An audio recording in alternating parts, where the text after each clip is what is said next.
So last Sunday, or Sunday before that, we began a study on the new covenant. पिछले रविवार हमने नई वाचा के ऊपर अध्ययन शुरू किया था. And since this church is called New Covenant Christian Fellowship, क्योंकि इस कलीसिया को नई वाचा का मसीही संघ कहा गया है, you should know exactly what it stands for. तो आपके लिए जानना जरूरी है कि इसका मतलब क्या है.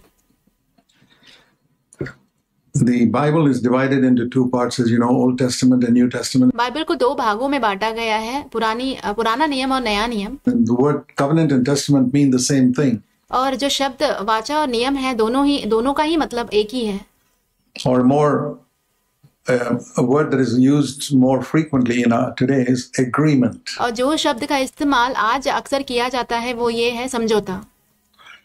The old covenant is the old agreement that God made with Israel. पुरानी वाचा जो है एक पुराना समझौता है जो कि परमेश्वर ने इजराइल जन के साथ की थी.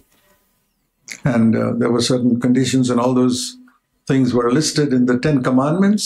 वहाँ पे कुछ नियम वगैरह दिए गए थे, वो 10 आज्ञाओं में लिखा हुआ है. And in more than 600 other commandments that the Lord gave through Moses. और 600 से भी अधिक जो आज्ञा जो परमेश्वर ने मूसा के द्वारा वहाँ दिया, which are in the first 5 books of the Bible. जो कि बाइबल के पहले 5 पुस्तकों में देखा जाता है. Exodus onwards. निर्गमन से लेकर. But there was no knowledge of God as a father there. परंतु वहाँ पे परमेश्वर को पिता के रूप में स्वीकार करने की बात नहीं थी.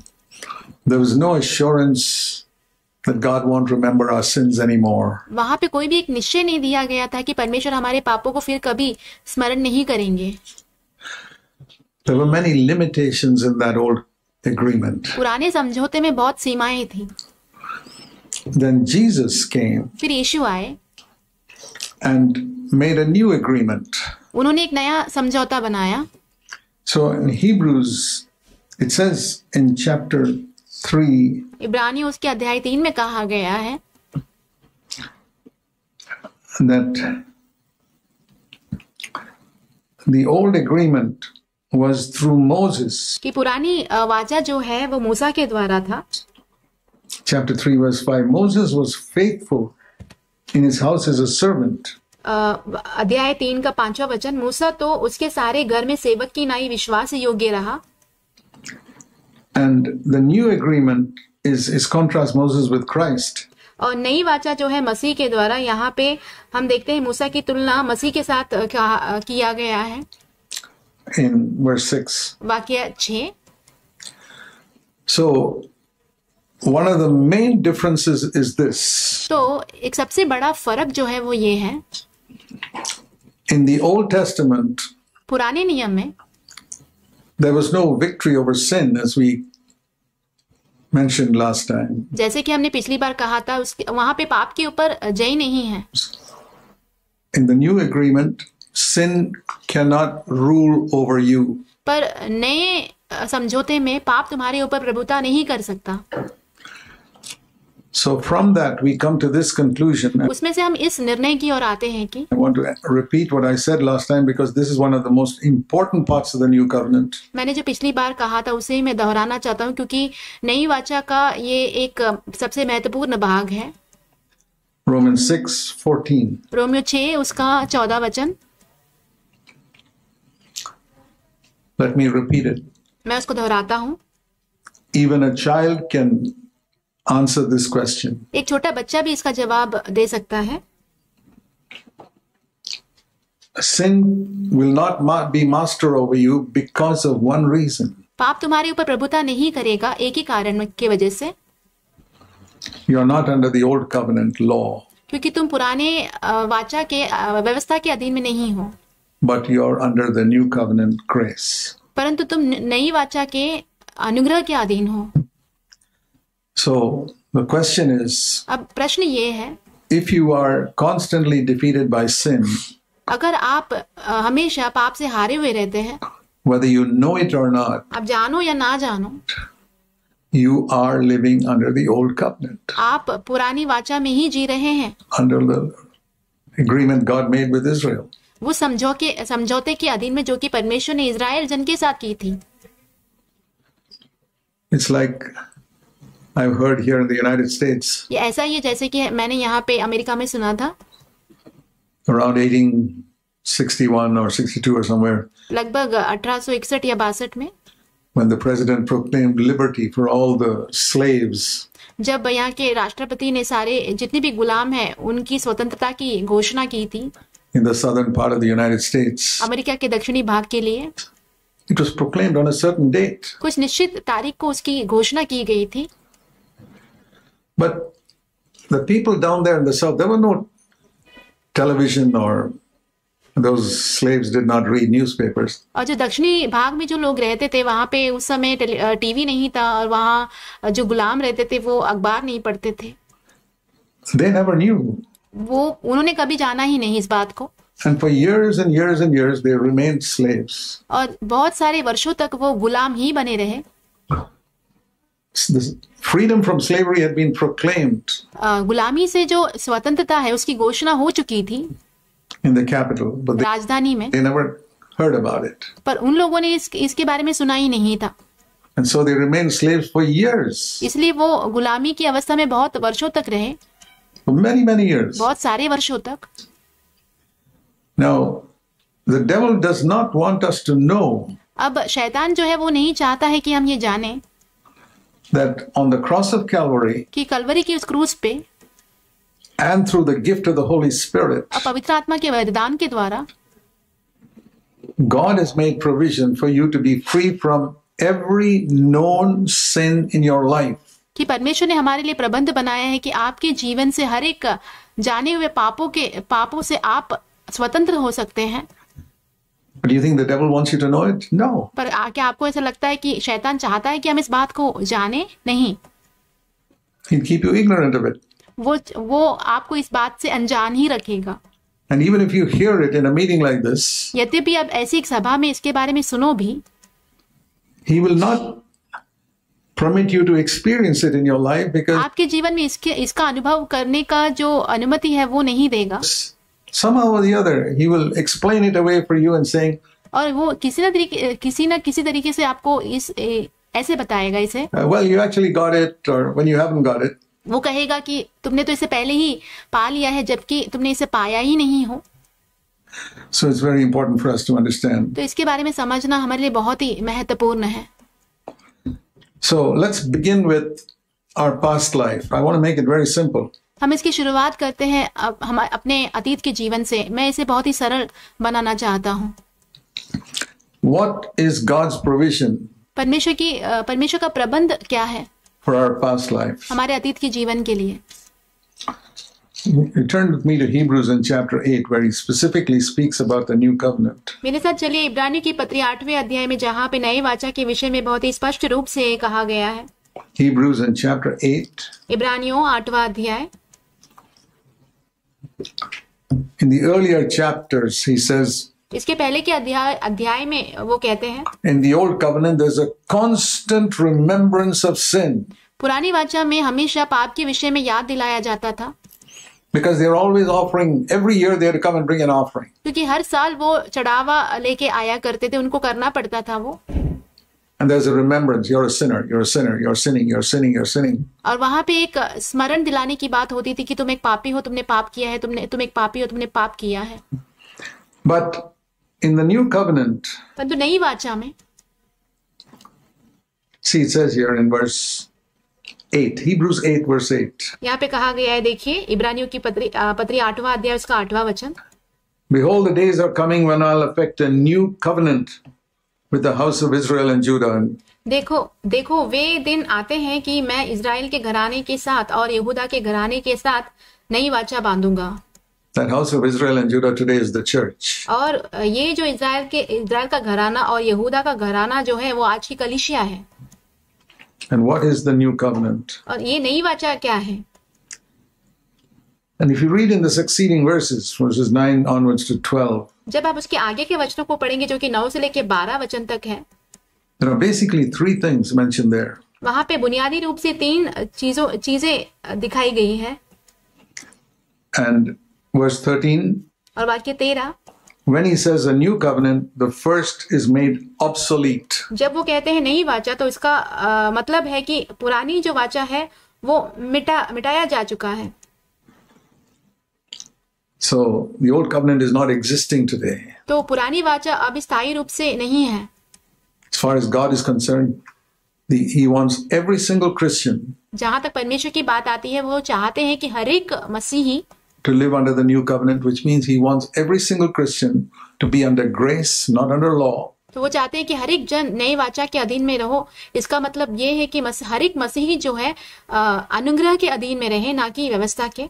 And he wants every single Christian to experience sin will not rule over you. और प्रभु चाहते हैं कि हर एक मसीही जो है इस बात का अनुभव करे कि पाप आपके ऊपर प्रभुता नहीं करता. In your thoughts, आपके विचारों में, in your words, आपके शब्दों में, in your deeds, आपके कामों में, in your attitudes to people, लोगों के प्रति आपके मनोभाव में, and even in your motives. यहाँ तक कि उद्देश्यों में. Thought, word, deed, attitude, motive. विचार, शब्द, काम, मनोभाव और उद्देश्य. These are the areas where sin is. ये जो क्षेत्र है जहाँ पे पाप होते हैं. And in all those areas, God wants us to be free. परमेश्वर चाहते हैं कि इन सारे क्षेत्रों में हम स्वतंत्र हो जाएं. Now, if you see what God has provided for you, जब आप देखेंगे कि परमेश्वर ने आपके लिए क्या दिया है, then we can go and say, Lord, how can I get it? फिर आप प्रभु के पास जा सकते हैं और कह सकते हैं कि प्रभु मैं इसे कैसे पा सकता हूँ. So the first thing God wants to do with us is blot out the past. सबसे पहली बात जो परमेश्वर हमारे लिए करना चाहते हैं वो ये है कि हमारे अतीत को मिटाया जाए. Because many of us can be harassed by the memory of our past failures. क्योंकि हो सकता है हम में से अधिक लोग जो है अपने अतीत में हुई असफलताओं के लिए परेशान किए जा रहे हों. We have all failed in some way or the other. हम में से हर एक बहुत सारे जन जो है एक या किसी और तरीके से असफल होते रहते हैं. Some to greater degree or less degree. कुछ लोग कहीं ज्यादा असफल होते हैं, कुछ लोग कम होते हैं. But God's forgiveness is so complete.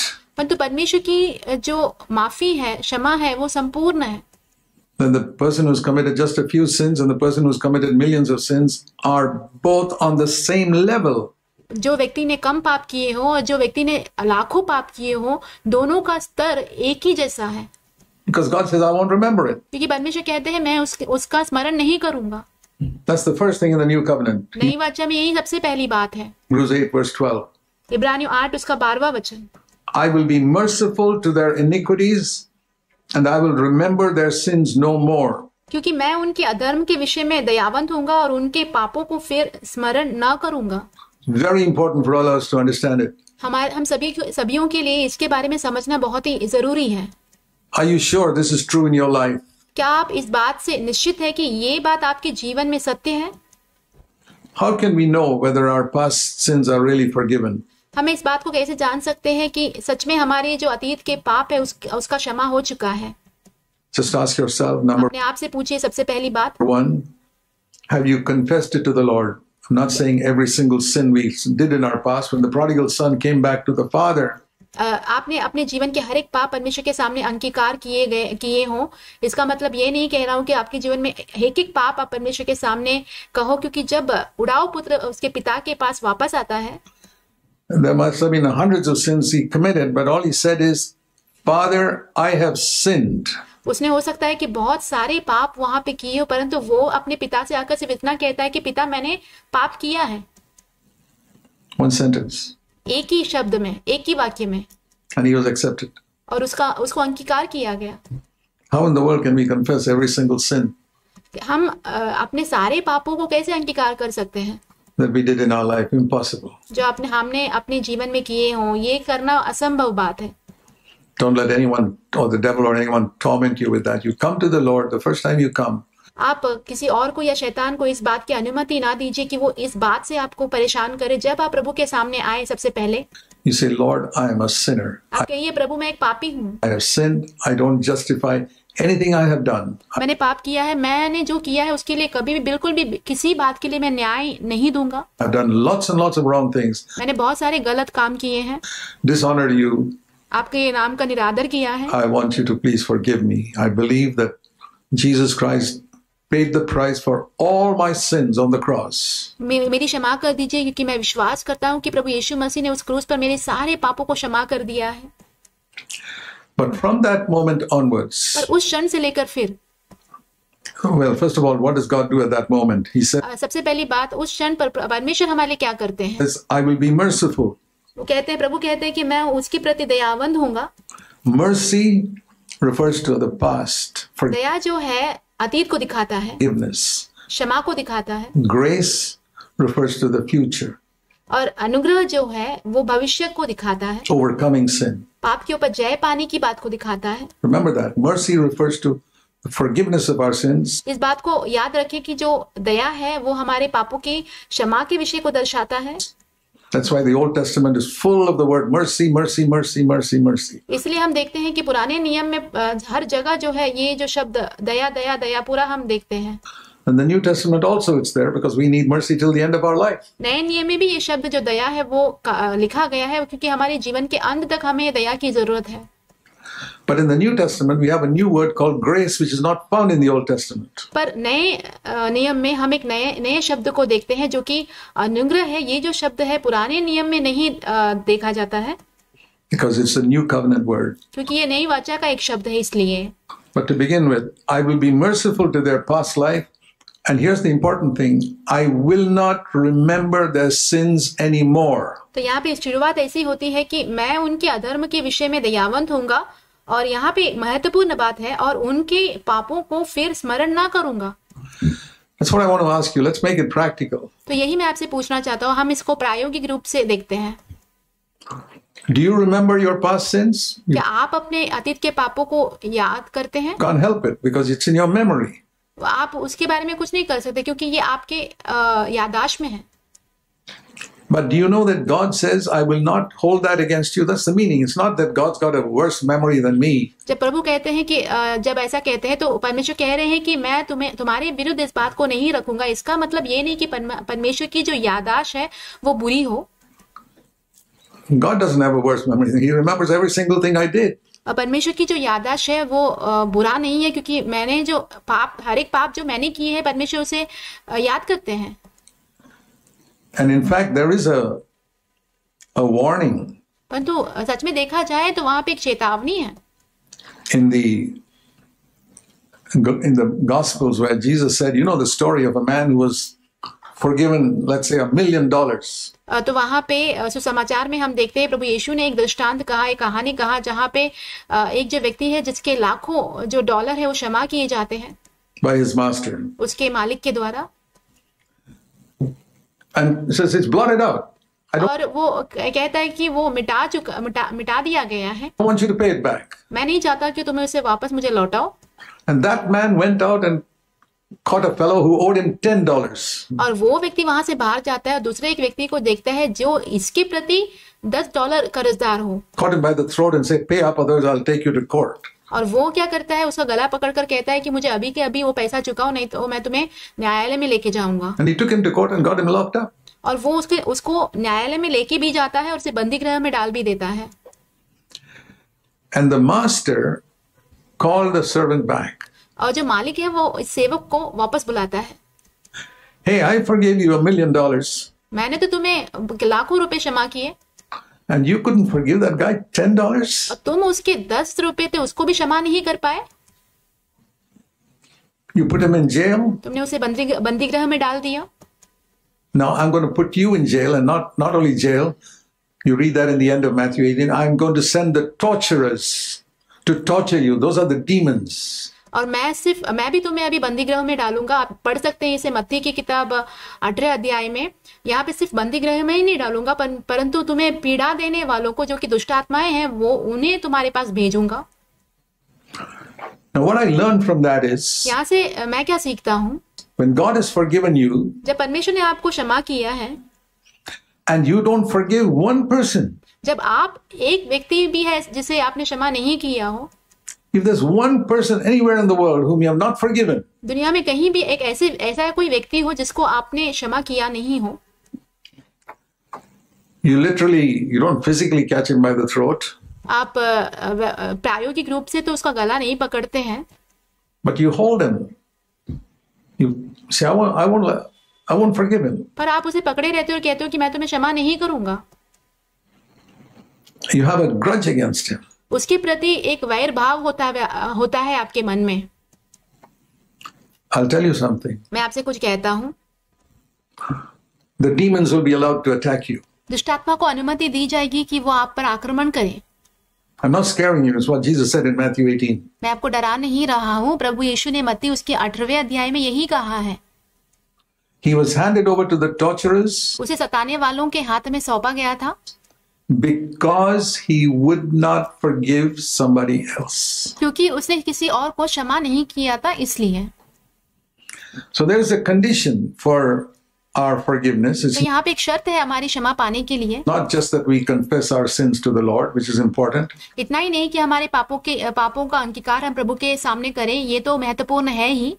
if we confess our sins, 1 John 1:9, he is faithful and righteous to forgive all our sins. यदि हम अपने पापों को अंगीकार करें तो वो विश्वास योग्य और धर्मी है कि वो हमारे सारे पापों को क्षमा करे। 1 यूहन्ना 1 अध्याय उसका 9वां वचन।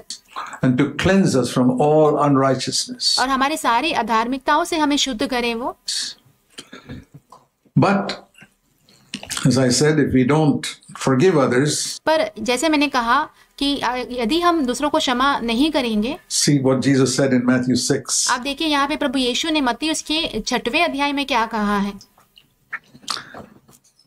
Is this a condition only for unbelievers or believers? It's very ये जो शर्त है वो सिर्फ अविश्वासियों के लिए है या तो फिर विश्वासियों के लिए? important to see that. Matthew 5, 6, and 7 इसे देखना बहुत ही जरूरी है क्योंकि मत्ती 5, 6 और 7 जो है are the Sermon on the Mount preached to disciples. ये जो पहाड़ी उपदेश है उसका प्रचार शिष्यों को दिया गया था।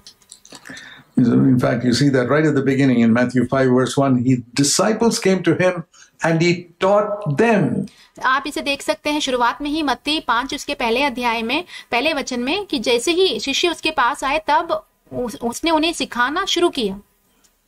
He wasn't teaching the crowd. The crowd heard it. वो भीड़ को नहीं सिखा रहे थे, भीड़ ने उन्हें सुना। But it says he was teaching his disciples. पर वहां पे कहा गया है कि वो अपने शिष्यों को सिखा रहे थे। The people who had forsaken everything to follow him. जिन लोगों ने सब कुछ त्याग कर उसका पीछा किया था। And what did he tell his disciples? वो अपने शिष्यों को क्या कह रहे थे? Matthew 6, मत्ती 6 verse 9. 9वां वचन, When you pray, जब तुम प्रार्थना करो don't say, "Oh God," ऐसे मत कहो हे परमेश्वर, like they did in the old covenant. जैसे कि उन लोगों ने पुरानी वाचा में किया था। Say, "Our Father ऐसे कहो हमारे पिता who is in heaven." जो स्वर्ग में है। Talk to him as your Father. उनसे ऐसे बात करें जैसे कि वो तुम्हारे पिता हैं। That's the clear proof यहाँ पे एक सही साफ सबूत है that this is a message for God's children. कि ये जो संदेश है वो परमेश्वर की संतानों के लिए है। Only they can call him Father. सिर्फ वही लोग उसे पिता कर पुकार सकते हैं। And what does he tell God's children? You know? और वो परमेश्वर के संतानों को क्या कहते हैं यहाँ? I'm not talking about the unbelievers now. अभी वो अविश्वासियों के बारे में बात नहीं कर रहे हैं। He is your Father. वो तुम्हारे पिता हैं। But if you do not, verse 15. वाक्य 15, But if you don't forgive somebody else, your heavenly Father, yes, he is your Father, will not forgive you. यदि तुम मनुष्यों के अपराध क्षमा नहीं करोगे तो तुम्हारा स्वर्गीय पिता भी तुम्हें क्षमा नहीं करेगा। Do you know that it's not enough to confess our sins to the Lord, to have क्या आप जानते हैं इतना ही काफी नहीं होता है कि हम अपने पापों को परमेश्वर के सामने अंगीकार कर लें our sins forgiven? और हमारे पापों की क्षमा मिल जाए हमें? That is 1 John 1:9. वो ही 1 यूहन्ना 1 अध्याय उसका 9वां वचन है। It is also written, you और ऐसे भी लिखा हुआ है। remember when the devil said to God, to the Lord Jesus, आप इस बात को याद करते हैं जब शैतान ने प्रभु यीशु से बात की थी, jump off the roof. इस छत से कूदी मारो। It is written. You know, the devil can quote scripture. यहाँ पे ऐसा लिखा हुआ है। देखिए शैतान जो है वो भी वचन लेके बात कर सकता है। It is written, his angels will take care of you. ऐसे लिखा हुआ है कि उसके जो स्वर्गदूत है वो तुम्हें सुरक्षित रखेंगे। And Jesus said, it is also written, तब यीशु ने उसे कहा ऐसा भी लिखा हुआ है, you shall not tempt the Lord your God. तुम अपने परमेश्वर की परीक्षा ना करो। So you say it is written. जब आप कहते हैं ऐसा लिखा हुआ है, If we confess our sins, He is faithful and righteous to forgive us. I say it is also written. कि यदि हम अपने पापों को अंगीकार करें तो वो विश्वास योग्य और धर्मी है कि वो हमारे पापों को क्षमा करे। मैं कहूंगा ये भी लिखा हुआ है That if you don't forgive others, you will not be forgiven. कि आप दूसरों को क्षमा नहीं करेंगे तो आपकी भी क्षमा नहीं की जाएगी। So don't go by one scripture. तो सिर्फ एक वचन लेके ना चलो। It is also written, Matthew 6:15. ये ऐसा भी लिखा हुआ है मत्ती 6 उसके 15वें अध्याय में। Your heavenly Father, He is your heavenly Father, वो आपके स्वर्गीय पिता हैं, but He will not forgive you. वो आपको भी क्षमा नहीं करेंगे। Now tell me, supposing you die in that condition, अब मुझसे कहिए, यदि आपकी मौत ऐसी ही हालत में हो जाती है, without forgiving somebody, किसी को क्षमा किए बिना ही, where will you go? आप कहाँ जाएंगे? Is there some place after death where you can still confess your sin? क्या ऐसी कोई जगह है जहाँ पे मृत्यु के बाद भी अपने पापों को आप अंगीकार कर सकते हैं? It's a terrible thing बहुत ही बदतर to बात है die without forgiving somebody. किसी को क्षमा किए बिना ही मर जाना। In the Old Testament, we read about David when he was हम पुराने नियम में दाऊद के बारे में पढ़ते हैं। on his deathbed. You read that in 1 Kings chapter जब वो उसके मरने के बिस्तर पे पड़ा हुआ था, आप उसे पढ़ सकते हैं पहला यूहन्ना उसके 2 अध्याय में। 2. He called Solomon and said, उसने सुलेमान को बुलाया और उसे कहा, "Do you remember that guy Shimei क्या तुम उस व्यक्ति को याद करते हो जो कि शिमियाई है, who cursed me? जिसने मुझे श्राप दिया था? I told him I won't harm him. मैंने उसे कहा था कि मैं उसको कोई नुकसान नहीं पहुंचाऊंगा। But Solomon, you never made that promise. पर सुलेमान, तुमने तो उससे कोई वायदा नहीं किया था। Make sure his gray hair goes down with blood to the grave." तुम इस बात को निश्चित करो कि वो उसका जो सफेद बाल है वो खून के साथ ही दफनाया जाए। Those are the words of David. ये जो शब्द है वो दाऊद के हैं। And do you know what's the next sentence there? I don't have time to show it to you. आप जानते हैं उसका दूसरा वाक्य क्या है? ये दिखाने के लिए मेरे पास समय नहीं है। The next sentence is, and David died. उसका दूसरा वाक्य कहता है कि फिर दाऊद मर गया। His last words, उसके आखिरी शब्द, but don't spare that guy Shimei. I haven't forgiven him. वो जो व्यक्ति शिमियाई है उसे बिल्कुल भी छोड़ना मत, क्योंकि मैंने उसे क्षमा नहीं किया है। Where is David today? आज दाऊद कहाँ पे है? Is he in heaven or in hell? क्या वो स्वर्ग में है या नरक में? I have no doubt he's in heaven. मुझे इस बात में कोई शक नहीं है कि वो स्वर्ग में है। Why? क्यों? Because this condition was not there in the old covenant. क्योंकि ये जो शर्त था पुरानी वाचा में वहां पे नहीं था। This is a new covenant condition. ये जो शर्त है नई वाचा का है। David did not have a heavenly father like Dawood के पास एक स्वर्गीय पिता नहीं था, we have. जैसे कि हमारे पास है। To whom more is given, more is required. जिसको ज्यादा दिया गया है उससे ज्यादा लिया जाएगा। If your company sent you to the market to purchase something for $10, you got to bring back only $10 worth. So यदि आपकी जो कंपनी है वो आपको मार्केट भेजती है कि $10 का कुछ सामान खरीद के लाए, तो आपको $10 की कीमत का ही सामान खरीद के लाना होता है उनके पास। stuff. But if they gave you $100,000, you got to bring back $100,000 worth of stuff.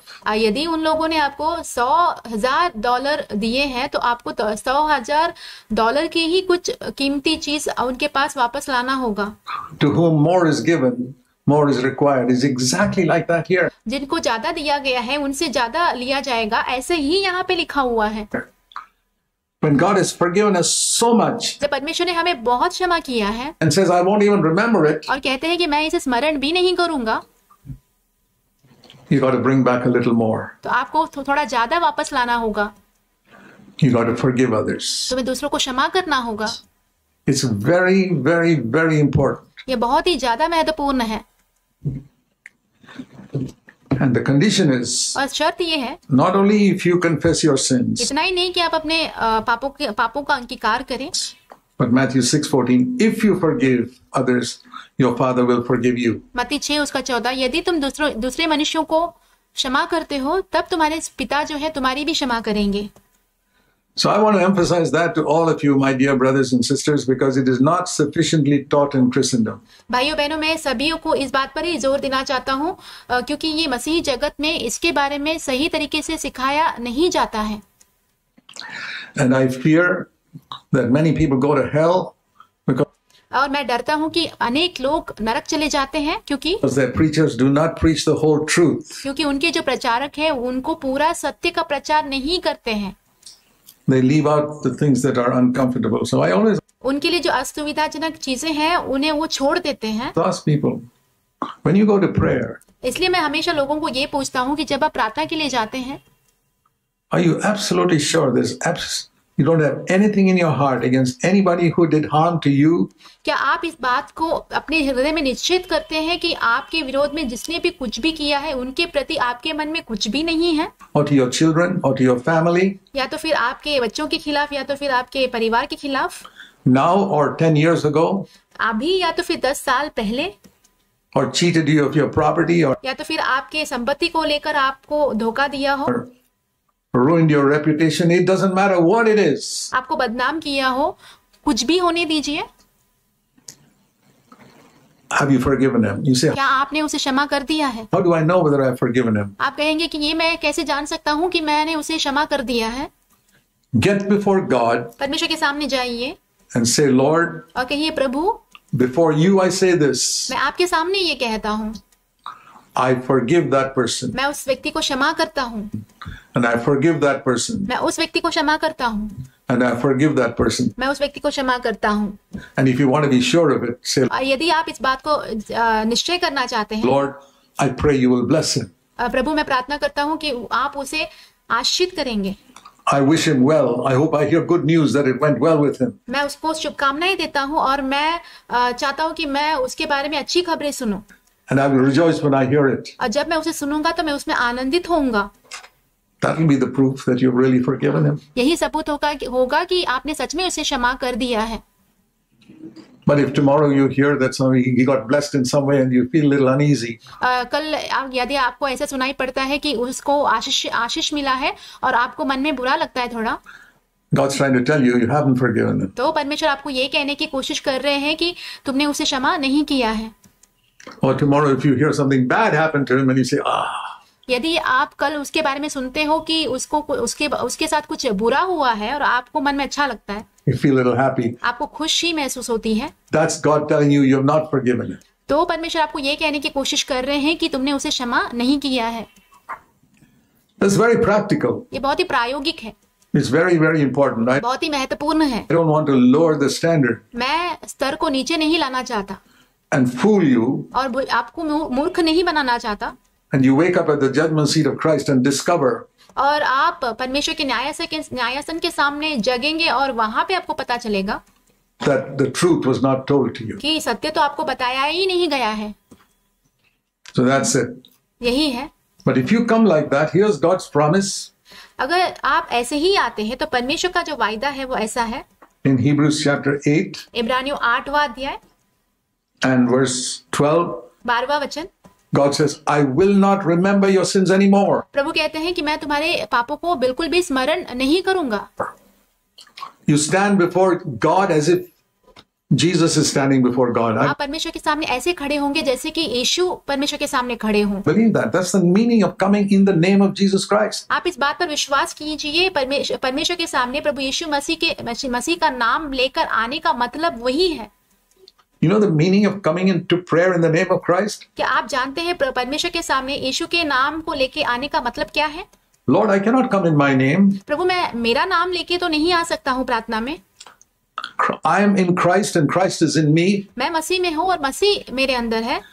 And it's as if Christ is standing before the Father and ये ऐसा ही हुआ जैसे कि परमेश्वर के सामने, पिता के सामने मसीह खड़े हों asking. I believe it's like that. और पूछ रहे हो. मैं विश्वास करता हूँ कि ये ऐसा ही है. For me, it's like that anyway. मेरे लिए तो ऐसा ही है. In the name of Jesus Christ. प्रभु यीशु मसीह के नाम से. There's an authority there. Now, वहां पे एक अधिकार है. I'm going to the Father. मैं पिता के पास जा रहा हूँ. And I God holds nothing against Christ and he holds nothing against me. परमेश्वर जो है मसीह के विरुद्ध में कुछ भी नहीं रखते हैं और परमेश्वर मेरे भी विरुद्ध में कुछ भी नहीं रखते हैं. It's a wonderful way बहुत ही अद्भुत सा एक मार्ग है ये, to come to God in prayer and see. परमेश्वर के सामने प्रार्थना के साथ आना. You can be absolute certain every day when you pray that he is listening to you. और आप इस बात को बहुत ही निश्चित रूप से अपने जीवन में महसूस कर सकते हैं कि जब भी आप प्रार्थना करते हैं तो प्रभु आपकी सुनते हैं. So that's the first thing. तो ये सबसे पहली बात है. The memory of sin may be in our mind, हो सकता है कि पाप की जो याददाश्त है वो हमारे दिमाग में हो, but God says, I will not remember. पर परमेश्वर कहते हैं कि मैं उसे स्मरण नहीं करूंगा.